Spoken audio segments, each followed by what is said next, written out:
Balloons, 1.5 million of them, caused quite a stir in Cleveland yesterday. It was part of a fundraiser for the United Way. Our report takes off with Neil Zurcher. The volunteers were pouring in all night long, and by dawn it looked like a helium mountain rising out of Public Square. Inside the balloon mountain, thousands of volunteers were working as fast as they could to keep adding to the 1.5 million needed to set a new world's record. A record that nearly escaped them when a storm late last night caused the release of several thousand balloons. It was very hairy. My crew, who was just getting ready to turn in, had everything set for the morning, and we lost 25 of the big inflatables that you see. It took off the whole side of this fabric over here.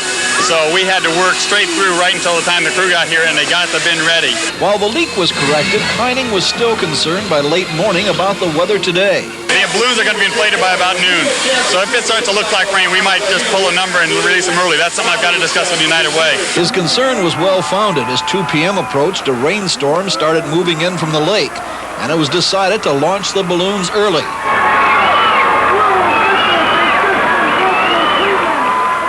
The balloons, like a giant cloud, rose over the square, while others tumbled and danced against the buildings.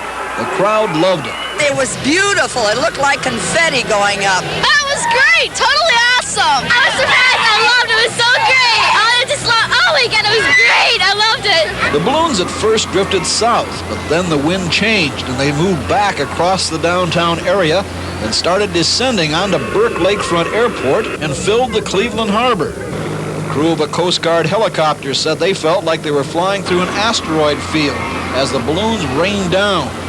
The rainstorm was blamed for the short-lived flight of the balloons, which had been expected to spread far and wide after being released.